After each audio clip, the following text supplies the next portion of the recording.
Bueno, esta pirámide de movilidad, esta pirámide invertida, pues yo creo que ya puede tener 25 años perfectamente. Y sigue siendo pertinente ponerla en jornadas de este tipo, porque mientras que no pase de ser una infografía y no la tengamos... ¿Se escucha? Sí, se oye. Pues entonces prefiero, así puedo manejarla. Mientras esta infografía no pase de una infografía y yo todavía no veo que esto sea la realidad en la mayoría de nuestras ciudades, pues yo cada vez que me invitéis a hablar la voy a traer como primera, ¿no? Porque me parece muy importante pararnos a pensar en que primero es el caminar, lo vea bici, transporte público, transporte de carga, y luego en las ciudades queda sitio, diría yo, como casi apunta el borrador que tenemos ahora de la nueva LUSA, de la Ley de Urbanismo Sostenible de Andalucía, que está todavía en anteproyecto de ley, pero que ya tiene un artículo que apunta justo a esto.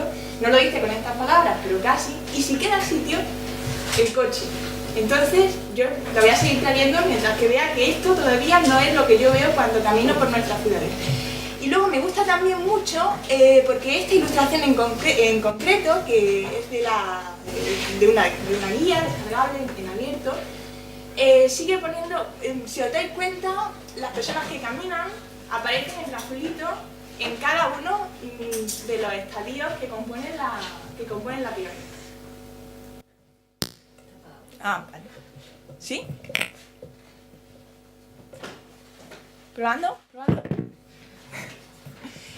¿Qué quiere decir? Que nos desplacemos como nos desplacemos, al final todos somos peatones, porque el último trayecto lo haremos a pie, aunque sean 50 metros, si es que hemos tenido la suerte de aparcar al lado de donde vamos.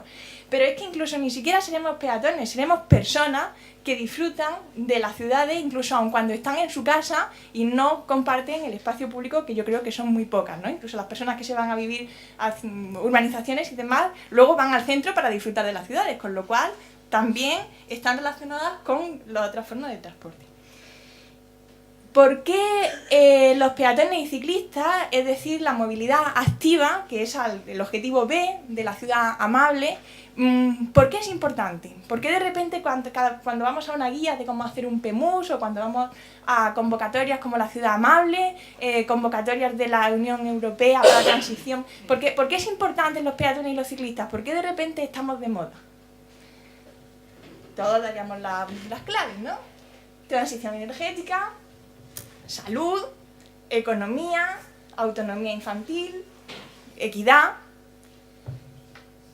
Eso estamos más o menos de acuerdo, que son beneficios que, a poco que estemos un poco en el mundo, todos sabemos que estos son los beneficios de andar y caminar. Hay una cosa que a mí me preocupa un poco, y es que, al menos en nuestro país, y sobre todo también en Andalucía, estas políticas del caminar, de la ciudad amable, la ciudad paseable, la ciudad para las personas que caminan, el espacio compartido, se están afrontando sobre todo desde el punto de vista de la transición energética. Y no es malo, no pasa nada. Es decir, si nos vamos aquí ahora mismo, de dónde procede la mayor parte de la financiación, que al final es lo que cuesta, es lo que cuenta, quién nos va a financiar para hacer los proyectos, casi todo viene desde la parte de vamos a reducir dióxido de carbono. Incluso los propios planes de movilidad, sobre todo los más antiguos, con los parámetros que se basan, es cuánto dióxido de carbono hemos reducido y con esto cuántos kilómetros hemos reducido y con esto cuánto dinero hemos reducido. Si solamente nos fijamos en el objetivo de la transición energética, es decir, del ahorro de dióxido de carbono y de la reducción del consumo de fósiles, de petróleo, vamos a tener un problema, porque con el coche eléctrico lo hemos solucionado. Vamos a tener una visión muy, muy parcial de un problema tan complejo como es la equidad en el espacio público. Si todo lo vamos a hacer cuantificando en estos indicadores urbanos cuánto dióxido de carbono hemos ahorrado, qué nos importa la salud, qué nos importan los niños, las niñas, qué nos importa la economía familiar incluso, y para mí lo que es más importante, qué nos importa la equidad en el espacio público, ¿vale? Ahora voy a volver a esto. Supongo que ya casi todos hemos visto esta diapositiva, ¿no? Porque como de todas maneras todos estamos bombardeados por las redes sociales y las infografías nos saturan la cabeza, sabemos que no es lo mismo igualdad que equidad, ¿no? Si vamos a hacer igualdad, que es un principio básico, puede que estemos repartiendo igual para todos, como pasa en la parte de mi derecha, ¿no? Sin embargo, la equidad va un paso más allá de la igualdad. Tendremos que repartir, que no me gusta mucho la palabra repartir, prefiero compartir, tendremos que distribuir, ¿no? De manera que le demos más a quienes menos tienen. Si esto no fuese un campo de béisbol, sino que fuese la ciudad, y todos queremos que todas las personas tengan un acceso equitativo a la ciudad, tendremos que poner más cajas, más piedra, más dinero, más esfuerzo, más técnicos, más participación en los que son más pequeñitos, en quienes necesitan que pongamos ese par de cajas para que puedan acceder a la ciudad y al espacio público, que como me ha encantado, decía Isabela, es nuestro sistema circulatorio y es al final lo que da sentido a la ciudad, donde nos reconocemos los unos con los otros.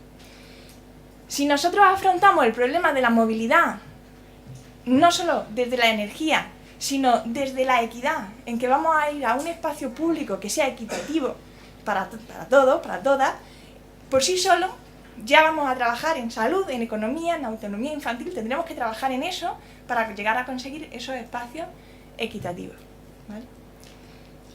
Por eso yo creo que es muy importante el CO2, transición energética, aprovechar todos los fondos que vengan de Europa para esto, pero a la hora de ese reparto del espacio público son las personas, no la cuantificación del dióxido de carbono lo que cuenta. Y creo que eso viene en línea con ya todo lo que se ha estado hablando esta mañana del contexto. Esteban me ha dado pie, ¿no? El reparto del espacio público. Físico, político e incluso mental. Vamos a poner una sección tipo de una calle cualquiera de nuestros pueblos, incluso de las grandes ciudades, por ciudad grande que sea, seguro que vamos a tener una calle de 8,5 metros. Es más, trabajo bastante en el área metropolitana de Granada y conozco pueblos donde sus calles más anchas son de 8 metros. Con lo cual, muchas veces nos fijamos en las grandes ciudades y sin embargo, si nos vamos a las estadísticas, las ciudades pequeñas, los pueblos, componen la mayor parte de la geografía de nuestro país y de nuestra comunidad autónoma. Si nosotros tenemos una calle de 8,5 metros y nos vamos a unos estándares ya incluso generosos para lo que a veces nos encontramos con un par de aceras de 1,5 metros y 2 carriles de circulación por sentido, o sea, un carril de circulación por sentido que sería el de arriba a mi derecha, pues, ¿qué vamos a encontrar? Que solamente en esa sección, en esa calle, que es la mayoría de calles que componen estos pueblos y ciudades, ya estamos hablando de un 64,7% de la distribución de la sección de la calle. ¿Quién cree que una acera de 1,5 metros es accesible? Claro, como lo he preguntado así, ¿no? Claro, era evidente. Bueno, pues yo todavía me encuentro con muchas personas, y no pasa nada porque lo importante no es saber sino aprender, que creen que una acera de 1,5 metros es accesible. Desde 2010 tenemos una orden de vivienda del Ministerio donde nos dice que en acera nueva tendríamos que ir a 1,80 m y si vamos a hacer solamente el 1,5 metros libre de obstáculos, que ya sería que para poder poner un árbol estamos hablando de 2 metros, en entorno urbano consolidado. Esto hay todavía mucha gente que no lo sabe. O sea, que esa acera de 1,5 metros con una persona por acera no nos cabe nada más, ni árbol ni nada, con un 65% para el coche, pues yo creo que no es una ciudad amable, ¿no? Pero es que hay muchos casos en los que si además queremos aparcar, porque eso es fundamental, la cuestión del aparcamiento, nos iríamos al caso del 88,2% para el coche dentro de esa sección de la calle. O sea, ni siquiera estamos ya hablando del 75%, el 82%. Si empezamos a quitar un carril de circulación, y es que es muy importante mantener el aparcamiento como un derecho, el aparcamiento en vía pública, que es una cuestión que tenemos que empezar a plantearnos, aunque sea incómodo políticamente todavía, estaríamos hablando de una calle en la que con una acera de 2 metros en un lado, 1,5 en el otro, es decir, si queremos que sean accesibles, no nos caben árboles, un carril que mínimo nos dice la normativa que tiene que ser de 3 metros para circulación y un parking que como minimísimo puede ser de 2 metros, estamos hablando de que aún así el 60% sigue siendo para el coche. ¿Eso es equitativo? No, porque obviamente aquí el pequeñito son las personas que caminan y el grande el coche. Si hemos dicho que va a ser equitativo, tendríamos que trabajar para dar más al peatón en lugar de al coche. Si nos vamos a aceras de 2 metros y 2,5 metros en otra parte, que a lo mejor podría dejarnos tener algo de sombra, quizá, depende del tipo de alcorques y demás que hagamos, ya podríamos estar hablando que el 40% es para el coche y que esto en una calle de 7,5 metros y que el 60% es para las personas.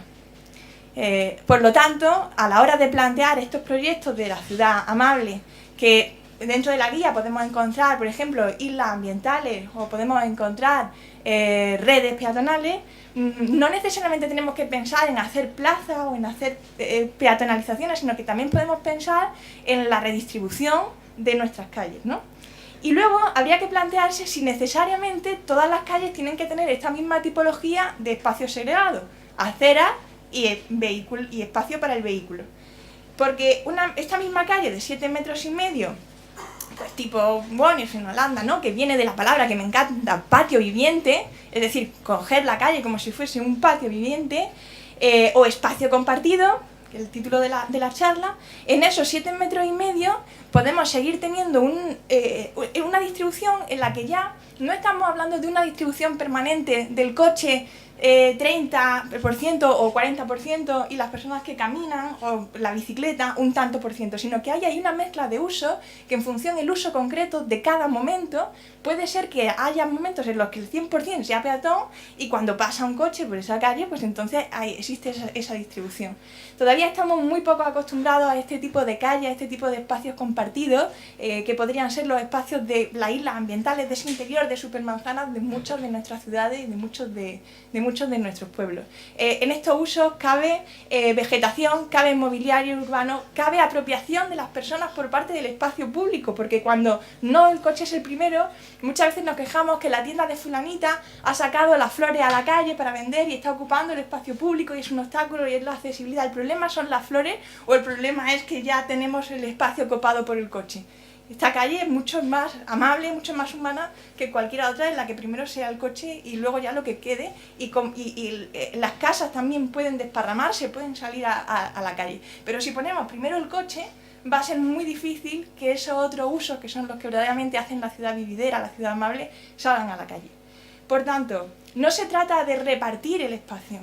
Como técnicos, cuando nos enfrentamos a un proyecto de este tipo, como puede ser los que presentamos a la ciudad amable, no lo enfoquemos como un reparto, porque todo está repartido, la administración pública está repartida, los que se encargan de movilidad, los que se encargan de urbanismo, los que se encargan de medio ambiente y los que se encargan de participación. Y ya ahí encontramos el primer escollo de ese reparto en cajitas. Los niños están repartidos en cajitas en los parques, en corralitos. ¿Por qué? Porque tenemos que separarlo todo para hacernos más gestionables. No estamos preparados para enfrentarnos a la complejidad. Y yo creo que no hay ciudad amable, ni proyecto de ciudad amable sin complejidad. Esto es más difícil porque ahora mismo no estamos acostumbrados y entonces rápidamente va a venir un vecino que se va a quejar, es que fulanito ha sacado a la calle. Bueno, pues tenemos que dotar de las herramientas a esos proyectos para poder llegar a salirnos de ese reparto en cajitas de la calle. Más reparto. Hay una regla que a mí me encanta mucho, esto viene de los años 60, de Buchanan, que es la regla del 20-80, 80-20. El 20% de nuestras calles, esto es una cosa muy genérica, pero bueno, por ahí podríamos guiarnos. Solamente el 20% de nuestras calles sería el que debería soportar el 80% del tráfico. Es decir, solamente el 20% de nuestras calles deberían ser calles con una función en la que el tráfico fuera principal.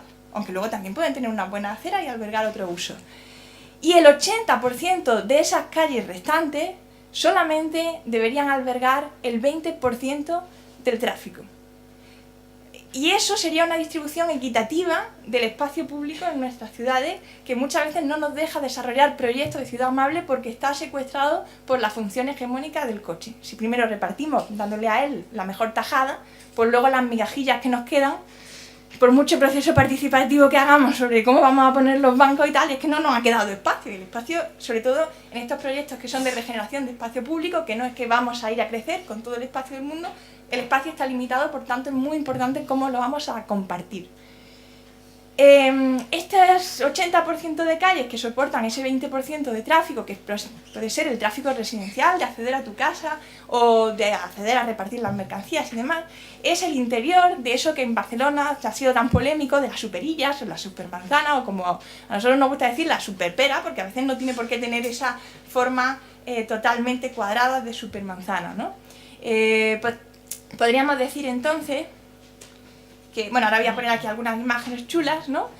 Que es muy importante jerarquizar y tener eso que antes se refería Esteban, antes de ponernos a hacer, pues tener como una estrategia general y haber tenido algo que puede ser un PEMUS o que puede ser un plan director de movilidad y espacio público. Yo siempre que trabajo, y la verdad es que me da bastante igual si esa figura existe en el planeamiento o no, pero nosotros ponemos a nuestros planes de movilidad y espacio público, porque no entendemos que la movilidad va por un lado y el espacio público por otro, y me importa un pimiento que eso exista o no en la legislación, pero por lo menos que esté ahí en el nombre del plan.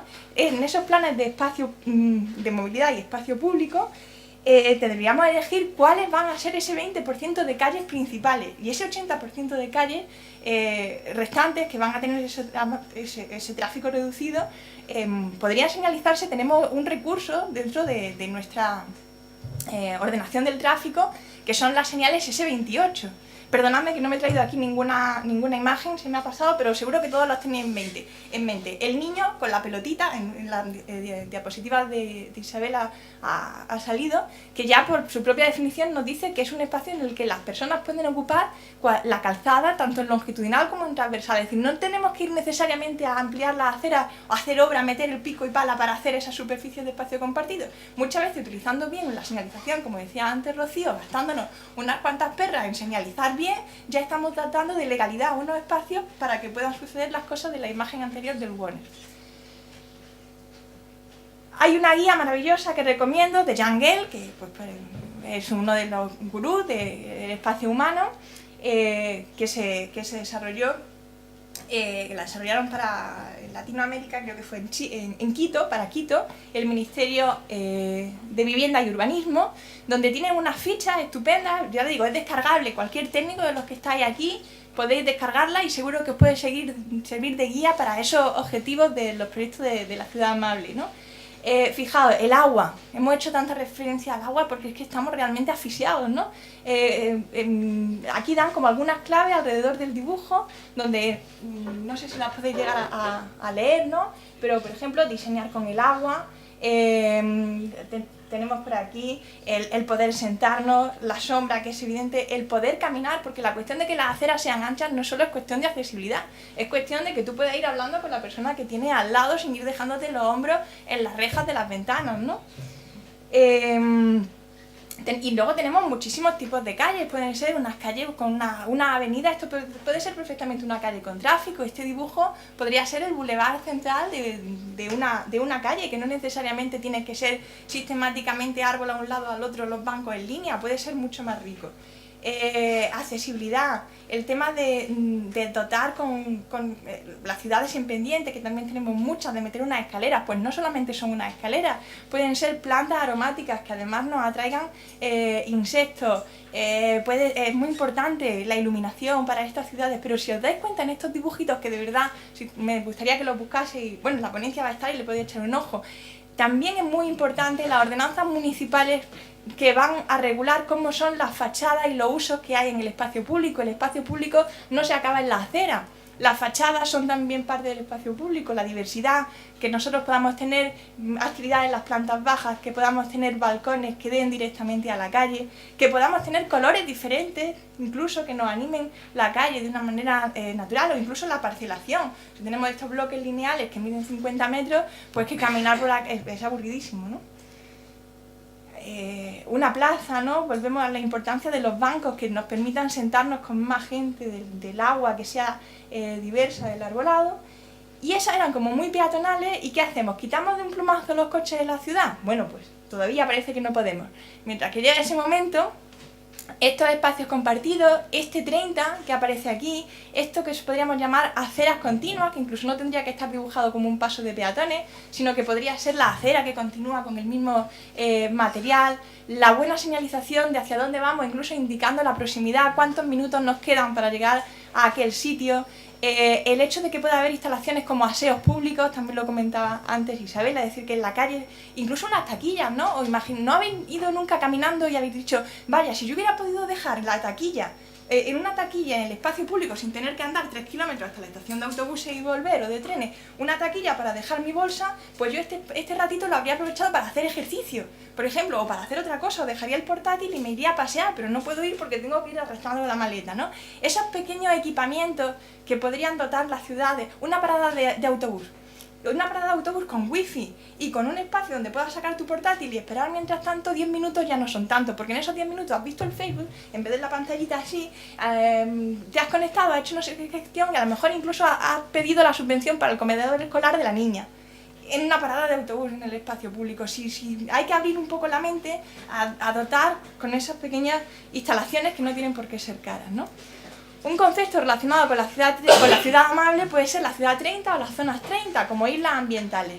Ya sabéis que los beneficios que tiene limitar la velocidad a 30 km/h, que es una iniciativa ciudadana que intentó la Unión Europea hace algunos años y fracasó, creo que a lo mejor si lo intentara de nuevo, sería limitar como mucho a 30 km/h las calles de toda la Unión Europea, ¿no? Pero esto no solamente es una cuestión de limitar, porque nosotros podemos poner señales grandes como pirámides, pero que si no hacemos las reformas espaciales y sociales necesarias no se van a cumplir. Lo que vamos a tener es que tener todo el rato la policía detrás para que pongan multas, ¿no? Entonces esto está ahora un poco de moda, Ciudad 30, Zona 30, que podría entrar dentro de esos proyectos de ciudad amable, pero me gustaría hacer hincapié en que no solo es una cuestión de limitar la velocidad poniendo señales. Por supuesto hay que señalizar, pero no solo con señal 30, sino al inicio de nuestra ciudad o de nuestra zona 30, dar las normas de comportamiento. Porque si no, ¿qué sabe nadie? Ciudad 30. ¿Qué sabe un ciudadano de a pie? ¿Lo que significa eso? Limitar de forma efectiva, por poner unos círculos rojos con un 30 en el centro, no se va a bajar la velocidad. Tendremos que poner medidas efectivas. ¿Eso qué? ¿Llenar la ciudad de lomos de burro? No. Vamos a empezar por estrechar, por ejemplo, los carriles de circulación y de paso ampliamos las aceras. Si nosotros tenemos carriles de circulación de 3,5 metros y hasta 3,75 y hasta 4, como en algunos pueblos que no son muy grandes pero que tienen esto, pues lo que va a incitar es que aparte de que los que vamos por la acera vayamos muy apretados, el que va conduciendo o la que va conduciendo corra más. Por tanto, reducir ese espacio. Aceras continuas, lo he dicho antes. ¿Por qué cuando llegamos a una intersección es la persona que camina la que se detiene y el coche el que tiene la prioridad? O la que se detiene o la que tiene que bajar. Para una persona con problemas de movilidad, un bordillo de 15 centímetros puede ser una barrera. O incluso tenemos que ir buscando los sitios por los que, como si es que estuviéramos en un videojuego, que a veces te los ponen a 20 kilómetros, los sitios por los que se ha rebajado un poco para caminar. Y la persona que va en el coche no tiene ningún obstáculo. ¿Por qué no es la persona la que al llegar a ese cruce con esa acera, que además tiene un motor y no le va a costar, reduce la velocidad y mantiene continuo el itinerario de las personas que caminan? Crear redes peatonales integrales, donde no todos los espacios tienen que ser peatonales, pero si nosotros tenemos que poner la atención en dónde vamos a trabajar, no podemos decir, voy a empezar por esta esquina de mi pueblo y voy a acabar por esta, poniéndolo todo maravilloso. Tendremos que priorizar. Uno de los ejercicios previos a presentar cualquier proyecto sería elegir dónde, cuál va a ser el detonante para que pueda tener una mayor repercusión. Si tenemos esas estrategias previas, pues a lo mejor ya tenemos una red elegida y elegimos algunos puntitos de esa red o un punto que pueda presentarse a la convocatoria de regeneración de espacio público. Reducir aparcamiento. Es que es el caballo de batalla. Ahora mismo trabajas en cualquier pueblo y la demanda, que decía antes muy bien Rocío, no es lo mismo demanda que necesidad, es más aparcamiento. Yo creo que eso que estoy diciendo os tiene que sonar a todas, todos los que estamos aquí, ¿no? Y sin embargo, el aparcamiento no es la solución al problema, sino que es en buena parte el generador del problema, porque es lo que va a atraer que el coche vaya. ¿Por qué se utiliza mucho más el coche en viajes urbanos que de pequeña ciudad, que a lo mejor en una ciudad grande como Madrid, por ejemplo, que seríamos incapaces de pensar en eso? Porque no tenemos limitación al aparcamiento. ¿Sabes que va a poder ir? Pues lo coges para hacer 200 metros, que lo podrías hacer a pie en un minuto, ¿no? Un transporte público competitivo. El transporte público y la bici pues son aliados, o el transporte público es aliado de los modos activos, porque si un transporte de alta capacidad que podría liberar gran parte del espacio para poder hacer cosas para quienes caminan. Y por supuesto trabajar con la infancia y el urbanismo de proximidad. Antes de ir a llevarnos las cosas muy lejos para luego ver cómo lo solucionamos, vamos a reforzar la proximidad.